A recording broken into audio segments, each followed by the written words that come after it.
Hello, hello, j'espère que vous allez bien. Je suis Marie-Ève Diacono et je vais partager une petite réflexion avec vous sur Bon, je profite parce que je suis un peu je suis dans les bouchons. Alors je me dis, ok, tant qu'à faire, que de m'énerver dans les bouchons, autant mieux faire une petite vidéo.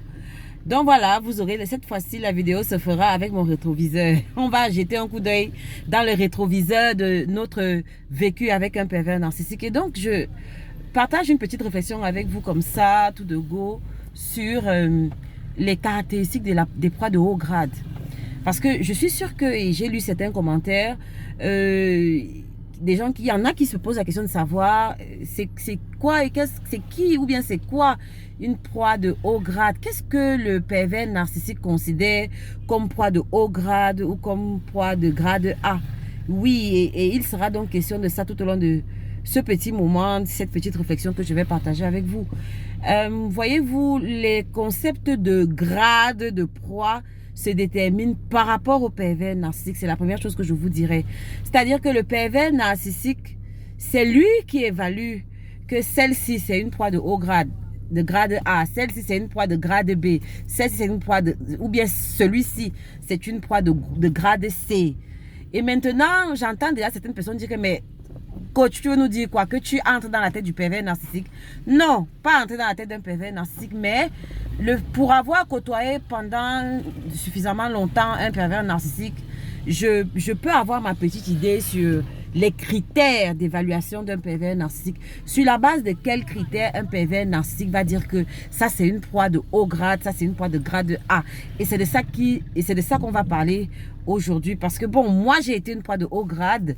Et donc voilà, je parlerai des proies de haut grade et des proies de grade A. Et donc je vous dirais que la première caractéristique de la proie de grade A ou de haut grade, c'est celle-là qui a une capacité à encaisser. Bon, maintenant, je mets une petite étoile. C'est vrai, j'ai fait des vidéos, je crois que j'ai fait au moins 2 vidéos sur cette chaîne qui explique le concept de proie de haut grade.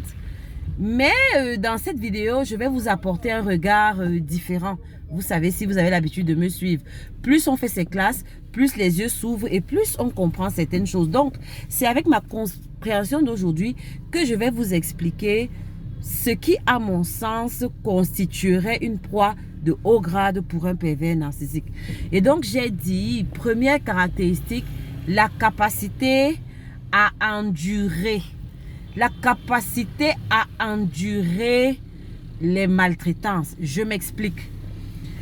Je vais vous prendre une image très simple. Vous voyez, prenons un mur. Allons-y. Prenons un mur.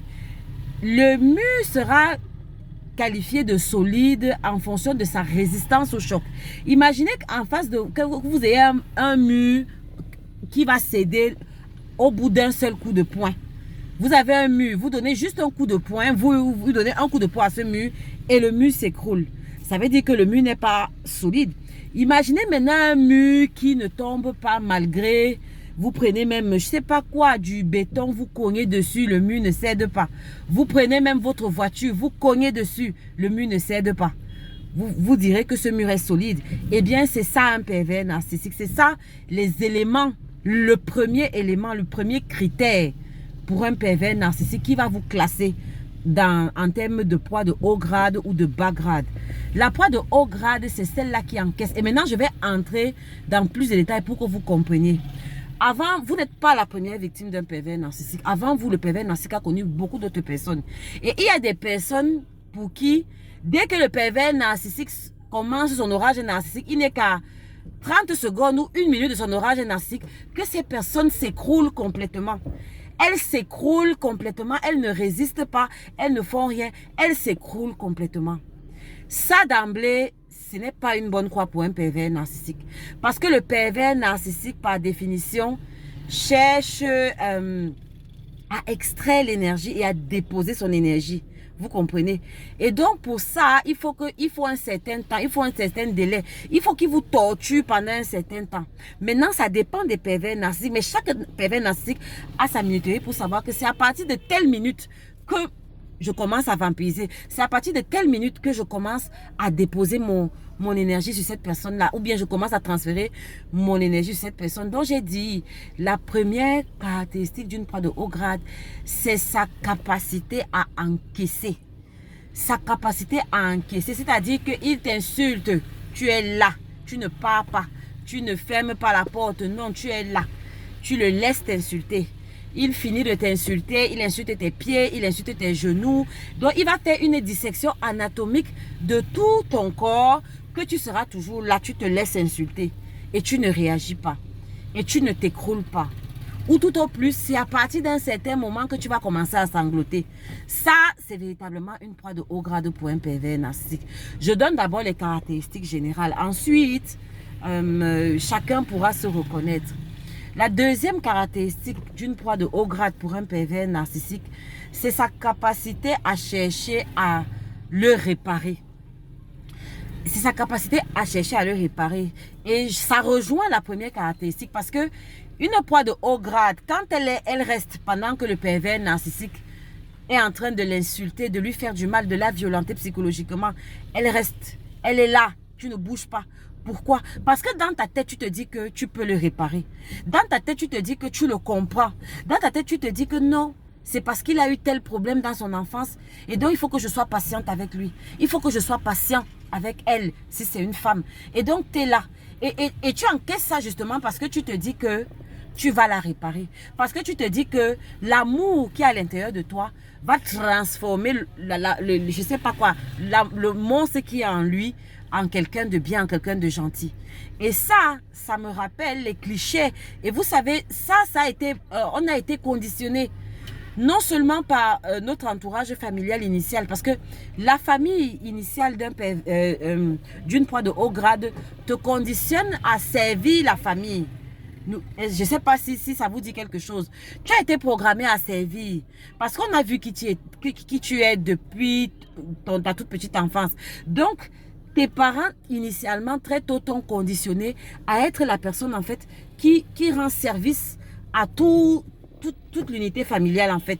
C'est toi la sacrifiée, c'est toi le sacrifié, c'est toi le vendu, c'est toi la vendue de l'unité familiale. Donc, c'est toi qui prends soin de toute la famille. C'est toi qui t'occupes des émotions de toute la famille, mais surtout, c'est toi, par exemple, qui te tapais tout le travail. Quand il y avait les tâches ménagères à la maison, c'est toi qui, quand tu as commencé à travailler, c'est sur toi qu'on a déposé une certaine pression, genre il faut que tu prennes en charge, que tu t'occupes de la famille.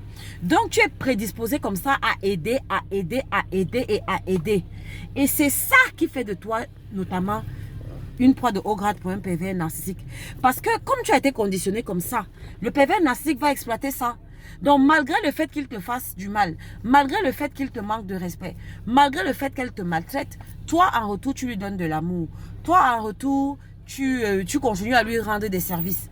C'est ce pervers narcissique qui t'a maltraité hier, qui t'a maltraité, qui t'a fait passer une sale soirée. Et le lendemain, comme ça, il vient, il te demande un service et tu lui dis, ok, tu es disponible. C'est lui qui vient, qui te dit, ah, est-ce que tu peux, je dois recevoir mes collègues, est-ce que tu peux aller faire les courses et les recevoir, apprêter ce qu'il faut? Tu vas dire oui, sans demander que, mais attends, mais c'est pas toi qui m'insultais ici hier. Non, non, non, non, sans demander ton reste. Ça fait de toi une proie de haut grade pour un pervers narcissique. Donc, j'ai dit, premièrement, ta capacité à encaisser, ton endurance à la douleur. Deuxièmement, ta capacité à rendre le bien pour le mal. Il te fait du mal, toi tu lui fais du bien. Il te fait du mal, toi tu lui fais du bien. Il te fait du mal, tu lui fais du bien. Et tu fais ça encore et encore. Et vous allez voir que le pervers narcissique, très tôt dans la relation, va tester pour voir quel type de proie tu es. Très vite, pour ceux qui se souviennent, ou bien pour ceux qui sont encore dans des relations, souviens-toi, au début, qu'est-ce qu'il faisait? Il te fait une engueulade, et puis 2 heures plus tard, il s'excuse et il te demande un service. Est-ce que tu peux faire ceci pour moi? Par exemple, pour les femmes, ce sera du genre pour tester ça. Même pour les hommes d'ailleurs, je pense que pervers narcissiques, hommes et femmes, ils ont presque la même façon de procéder à quelques différences près. Donc, je disais que pour les femmes comme pour les hommes, c'est ce pervers narcissique qui, en début de relation, finit de te faire une engueulade injuste. Et 5 minutes après l'engueulade, cherche à avoir un rapport sexuel avec toi. Cherche à avoir un rapport intime avec toi. En fait, c'est des tests. Le pervers narcissique teste pour voir ça. Si tu as cet élément-là, si tu as cette propension à rendre le bien pour le mal, il vient de te faire du mal. Mais immédiatement après, il te demande un service. Il te demande de lui faire du bien et tu lui fais du bien. Sans passer par la case d'explication que mais le mal que tu viens de me faire là, pourquoi, au nom de quoi? Sans exiger de restitution, sans exiger qu'il s'excuse au moins pour ce qu'il t'a fait. Non, tu lui rends le bien pour le mal. Ça, c'est un élément de ouf pour le pervers narcissique. C'est un élément de ouf qui va te classer directement dans le camp des proies de grade A. Donc, je récapitule, ta capacité à encaisser. Tu encaisses, tu es là. Il te fait du mal, tu es là. Ta capacité à rendre le bien pour le mal. Il te fait du mal, tu lui fais du bien et il va tester. Et tu vas voir, plus le temps va passer dans la relation, plus il va pousser le bouchon, plus il va pousser tes limites pour voir jusqu'où tu es capable. Donc, très tôt dans la relation, il va te faire des choses brutales. Il va te faire des choses innommables pour voir si tu es prêt à encaisser. Pour voir si tu es prêt à encaisser. Je ne sais pas si tu comprends. Donc, ça, c'est la deuxième caractéristique des proies de haut grade. La troisième caractéristique des proies de haut grade pour un pervers narcissique, c'est un minimum de vertu, entre guillemets. Oui, le pervers narcissique sait qu'il n'a pas de vertu, qu'il est un être sans scrupules, qu'il est un être qui fait du sale, qui a les mains sales et qui fait des choses sales. Et donc, il a besoin, parce que c'est un être des ténèbres, il a besoin de lumière. Il a besoin de lumière, mais ce n'est pas que ça. Et c'est là où ça devient intéressant. C'est-à-dire que, comme lui, il sait qu'il est un être mafieux, qu'il est un être foncièrement, comment on dit ça, crapule, qu'il est une crapule. Alors lui, il a besoin de quelqu'un qui est l'opposé de ça. Il a besoin de quelqu'un qui a un minimum de vertu pour encaisser son côté vilain. Et ça va contribuer justement à lui donner une bonne image devant la société. Non seulement ça va lui donner une bonne image, mais il va se sentir en sécurité. Parce que l'une des grosses peurs du pervers narcissique, malgré toutes les apparences que vous voyez là, mais l'une des grosses peurs du pervers narcissique, c'est qu'il se retrouve dans une situation où on lui rend ce que lui il fait. Il est hors de question. Lui, il est Dieu. Donc, lui, il peut faire. En fait, pour le pervers narcissique, c'est que faites ce que je dis, ne faites pas ce que je fais. Je ne sais pas si tu comprends. Faites ce que je dis, mais ne faites pas ce que je fais. Donc, pour le pervers narcissique, c'est une histoire de je suis capable. Moi, je n'ai pas de limite dans ce que je peux faire. Je suis sans loi, sans foi ni loi. Je ne respecte aucune règle, je ne respecte aucune loi. Mais il est hors de question que je m'associe avec quelqu'un qui est aussi comme moi, parce qu'il va me faire pareil. Comme je suis un serpent, je mords, je ne peux pas m'associer avec un serpent aussi parce qu'il va me mordre. Je ne sais pas si tu comprends un peu le principe. Donc, il faut que tu aies de la vertu. Donc, c'est généralement des personnes qui sont bien élevées, qui sont de bonnes familles, qui ont un sens très élevé de la morale et qui ont un sens très élevé de la loyauté. J'insiste là-dessus. Parce que le pervers narcissique, c'est ça. Lui, il sait qu'il n'est pas loyal. Elle sait qu'elle n'est pas fidèle. Elle sait qu'elle va te tromper à la première occasion. Elle sait que de toi, elle fera un cocu devant l'Éternel et devant les hommes. Mais elle ne supporterait pas que toi, tu la trompes. Donc, elle va se rassurer si tu as de la morale, si tu as de la vertu, si c'est une femme. Et si c'est un homme pareil, et tu vas voir aussi, il va te tester au début. Parfois même, il va te piéger, il va envoyer ses amis venir te draguer pour voir ta réaction. Et voilà. Donc, en fait, le pervers narcissique se sent en sécurité avec quelqu'un qui a un minimum de vertu parce qu'il sait que, ok, moi, je pourrais te faire du mal, mais toi, tu ne pourras jamais me rendre ce mal. Parce que tu as de la vertu, parce que tu es quelqu'un qui a été élevé, qui a grandi selon certaines valeurs chrétiennes ou religieuses. Et donc, toi, voilà, moi, je serai infidèle et toi, tu me seras fidèle et moi, ça me va. Vous comprenez? Donc, à mon sens, voilà les trois principales. Il y en a d'autres, bien évidemment. Mais voilà celle que je voulais partager avec vous aujourd'hui. Et c'est ces caractéristiques-là donc qui vont faire que le pervers narcissique te colle dans l'étiquette de proie de haut grade. Maintenant, dans ces caractéristiques-là, vous comprenez qu'il y en a qui sont plus doués que d'autres. Vous comprenez? Et ça dépend de quoi? Du vécu du pervers narcissique. Ça, tu ne peux pas savoir. Le pervers narcissique a un vécu, donc il va te comparer. Mais si tu as déjà les 3 caractéristiques que je dis là, tu es déjà d'emblée une proie de haut grade.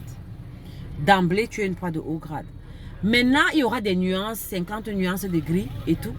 Et justement, en parlant de 50 nuances de gris, justement, il y a un corollaire à faire avec ce film. Regardez très bien 50 nuances de gris. Vous voyez que le richissime, l'acteur là, j'oublie son nom, si c'est Monsieur Gray, je crois que c'est Gray. Non, c'est pas Gray. Oh là là, qu'est-ce que je raconte? Dans 50 nuances de gris, vous voyez que dès le départ, le gars va d'abord s'assurer, il va tester l'héroïne sous toutes les coutures en lui disant que il faut d'abord que tu signes le contrat avant que toi et moi on entre en intimité. La go est dépassée. La go dit que mais comment je dois signer un contrat pour qu'on ait intimité? Elle va essayer de forcer sous toutes les coutures. Le gars dit niet. Et vous allez voir même dans le film ou bien dans le roman, le gars va la tester un peu pour voir si elle a l'étoffe en elle pour encaisser ce qu'il va lui faire. Parce que lui, il sait ce qu'il est. Il sait dans l'intimité ce qu'il fait. Et il a besoin d'abord d'être sûr que la personne en face pourra supporter tout ce qu'il va lui faire. Et là, je fais une dédicace spéciale à ceux qui ont aimé ce film ou ce livre. Pour ma part, moi, je n'ai pas beaucoup aimé, mais bon.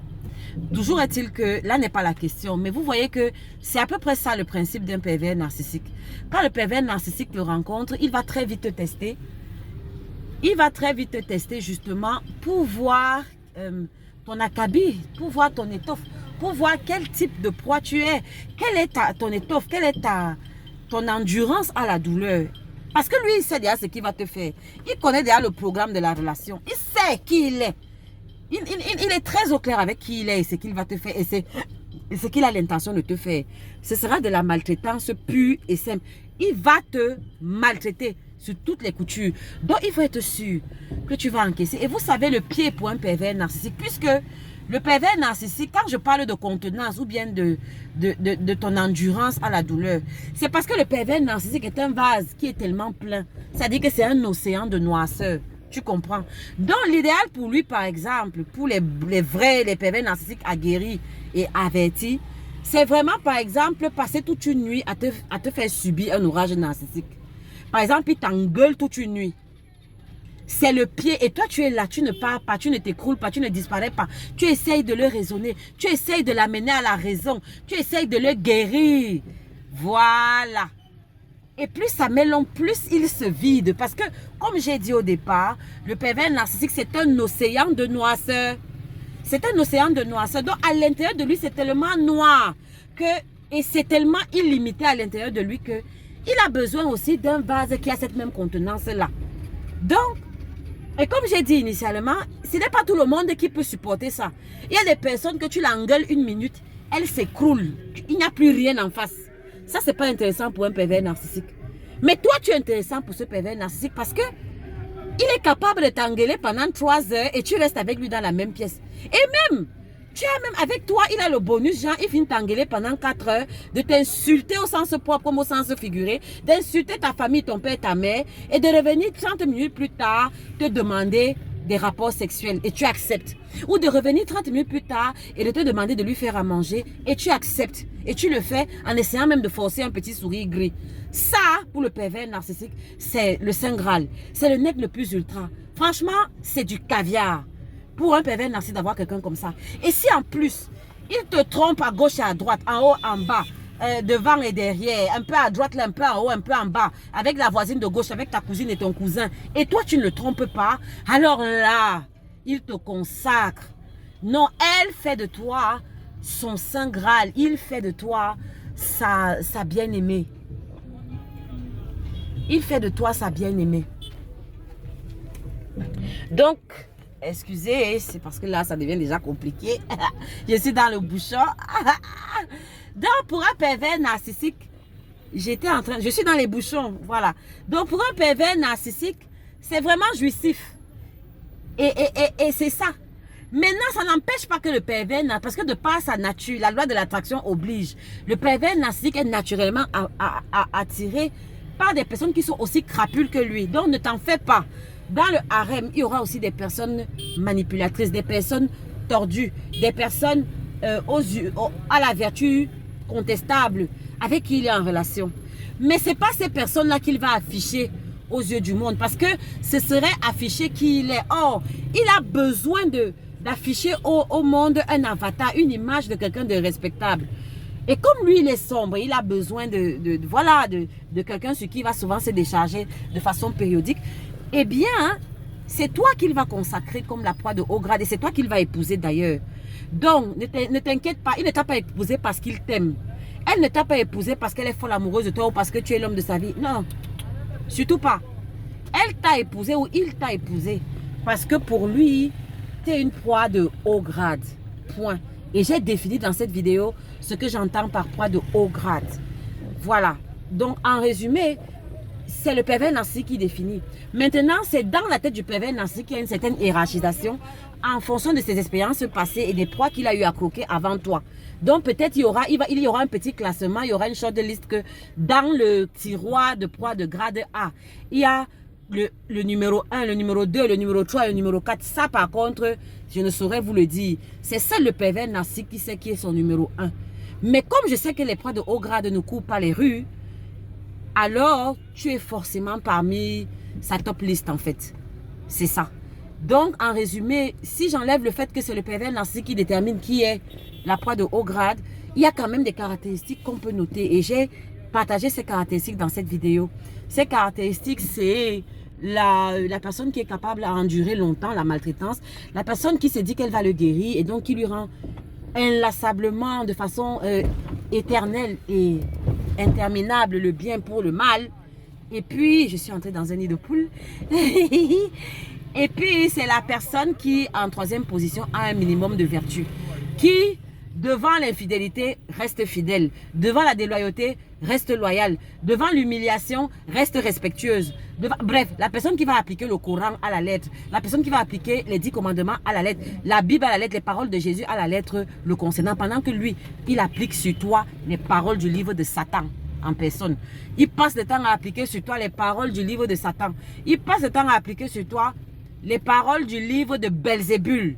C'est ça, le livre secret de Belzébul.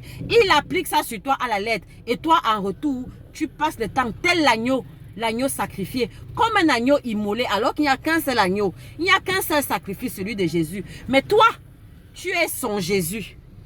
Tu es venu mourir pour lui. Tu es venu mourir pour elle. Et donc, au nom de ça, il te donne donc la médaille de proie, de grade. Ah, allez, que tout le monde dise Alléluia. Ah, donc, j'espère que cela vous aura édifié. On se retrouve pour une prochaine vidéo. Donc, si tu t'es retrouvé là-dedans et que tu es une proie de haut grade, bienvenue au club. Maintenant, qu'est-ce que tu fais? Il y a plein de vidéos qui parlent de ça. Allez, ciao, ciao.